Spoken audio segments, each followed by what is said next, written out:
안녕하십니까. 뉴스데스크 강원입니다. 정부와 자치단체가 안정적인 일자리와 주민소득을 위해 마을 기업을 육성하고 있습니다. 하지만 막대한 투자에 비해 성과는 현재 운영되고 있는 마을 기업의 부실 원인과 과제를 오늘과 내일 이틀 동안 연속 보도합니다. 백승호 기자입니다. 재작년 마을 기업으로 지정받은 철원 지역의 한 영농조합법인 토마토와 파프리카 등 지역 농산물을 가공해 직거래 등으로 판매합니다. 5농가가 거둔 지난해 순이익은 160만 원 정도. 이 사업에 투입된 보조금은 무려 8천만 원에 달합니다. 주민 스스로 계획을 세우고 판매망도 늘려야 하지만 책임지는 사람이 별로 없습니다. 전체 사업비의 10%로 의무화된 주민 출자도 아직 이루어지지 않았습니다.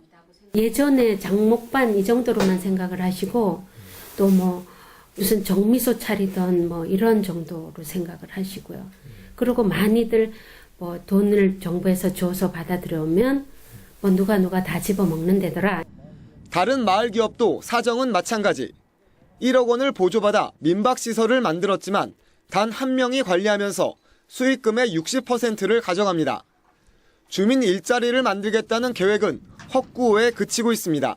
일정 부분 고정적인 수익만 발생이 되는데 더 많은 수익이 발생이 돼야 일자리 창출 부분이나 그런 부분이 생겨날 텐데.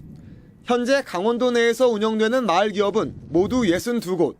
지금까지 56억 원의 예산이 투입됐습니다.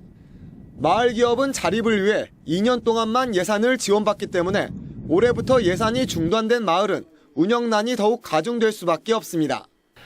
소득을 높이고 일자리를 창출하겠다는 마을 기업들이 일부 부실하게 운영되면서 아직까지 제 기능을 못하고 있습니다. MBC 뉴스 백소입니다.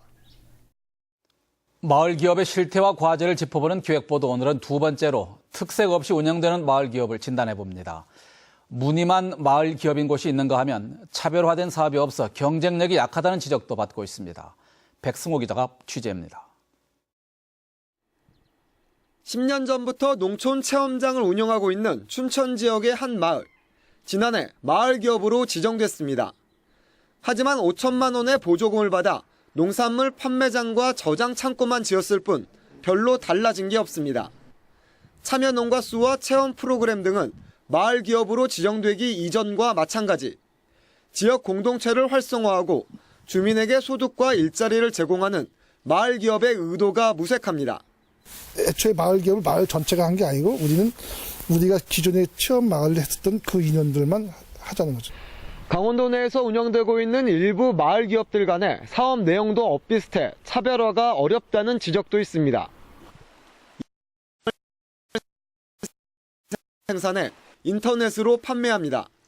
매주 숙성방 조성 등에 8천만 원의 예산이 투입됐습니다. 하지만 강원도 내 마을 기업 가운데 전통 장을 판매하는 곳만 6군데, 농촌 체험시설을 운영하는 마을 기업은 8곳에 이릅니다. 마을마다 고유의 특성들이 있잖아요. 그런 거를 접목을 시켜서 살려나간다면 그 농촌에 대한 수요는 이제 점점 늘어가면 늘어갈지 줄어든다고 생각은 안 하고. 마을 기업 특성상 지역 자원을 활용해 사업을 추진하다 보니 사업 계획이나 프로그램이 한정될 수밖에 없습니다. 하지만 강원도는 마을 기업을 더 늘리겠다며 올해에만 13곳을 예비 마을 기업으로 지정했습니다. MBC 뉴스 백소입니다.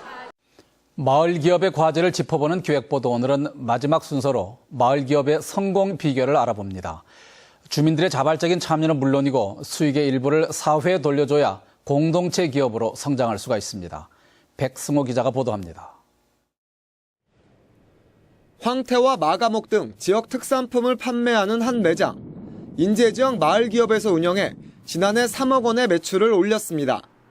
수익금은 다시 투자돼 특산품 가공 공장이 만들어지고 20명 안팎의 노인과 주부들이 일자리를 갖는 선순환 구조를 만들게 됐습니다. 65세 노인분들 이상 채용을 해서 안정적인 수입원을 제공을 해서 어렵지 않게 또 사회로 좀 진출할 수 있는 기회를 마련하고자. 이 마을 기업은 지역에 3년 이상 거주한 200여 가구의 주민들이 참여하고 있습니다. 마을 주민들이 직접 운영하는 백담사 버스 운송 사업이 성공을 거두면서 참여 효과를 느낀 주민들이 마을 기업에도 동참하고 있습니다. 마을 기업이 성공하기 위해서는 주민들의 적극적인 참여가 중요합니다. 따라서 무턱대고 사업을 시작하기보다는 주민들의 참여를 이끌어낼 분위기 조성이 우선입니다. 전문가들은 민주적인 의사결정 구조와 투명한 수익 배분, 소외 계층에 대한 배려 등을 마을 기업이 갖춰야 할 성공 요인으로 꼽습니다. 마을 기업이 공동체 기업이란 인식을 심어야 주민들이 스스로 자립할 수 있는 기업을 만든다는 얘기입니다. 마을 기업으로서 공동체를 굳건히 하고 토대를 굳건히 하고 이 지속 가능에 갈 수 있도록 하는 사업이라는 점을 갖다가 교육을 통해서 충분히 숙지가 되어야 되고, 또 부실한 마을 기업은 전문가 컨설팅을 통해 원인을 파악하고 풀뿌리 기업 지원센터 등에서 주민 역량을 높일 수 있는 지속적인 교육이 이뤄져야 합니다. 이 밖에 강원도 등 관련 기관에서 한두 명이 맡고 있는 마을 기업 전담 인력을 늘려야 제대로 된 지원과 교육이 가능하다는 지적도 있습니다. MBC 뉴스 백승호입니다.